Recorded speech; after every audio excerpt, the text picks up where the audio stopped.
Telangana secretariat వద్ద పోస్టర్లు కలకలం రేగింది. సచివాలయ మీడియా సెంటర్ వద్ద ఓ మహిళ గోడలకు పోస్టర్స్ అంటించింది. ఉచిత పథకాలు వద్దంటూ నిరసన తెలిపారామె. ప్రతి పేదవాడికి ఇల్లు ఉద్యోగం ఇవ్వాలంటూ పోస్టర్లు అంటించారు. యువతకు ఉపాధి కల్పించాలని డిమాండ్ చేశారు. నిరసన తెలిపిన మహిళ జగిత్యాలకు చెందిన రమ్యగా గుర్తించారు. అనంతరం ఆమెను అదుపులోకి తీసుకుని సైఫాబాద్ పోలీసులకు అప్పగించారు.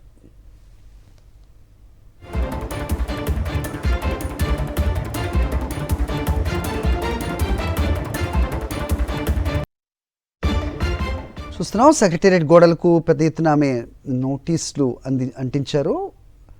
జగిత్యాలకు చెందిన రమ్య అనే మహిళ తెలంగాణ సెక్రటేరియట్ వద్ద పోస్టర్లు అంటించిన పరిస్థితి. సచివాలయ మీడియా సెంటర్ వద్ద ఓ మహిళ గోడలకి ఈ రకంగా పోస్టర్లు అంటించారు. ఉచిత పథకాలు వద్దంటూ నిరసన తెలిపారామె. ప్రతి పేదవాడికి ఇల్లు ఉద్యోగం ఇవ్వాలి అంటూ పోస్టర్లు అంటించారు. యువతకు ఉపాధి కల్పించాలని డిమాండ్ చేశారు. నిరసన తెలిపిన ఆమెను జగిత్యాలకు చెందిన రమ్యగా గుర్తించారు. అనంతరం ఆమెను అదుపులోకి తీసుకుని సైఫాబాద్ పోలీసులకు అప్పగించారు.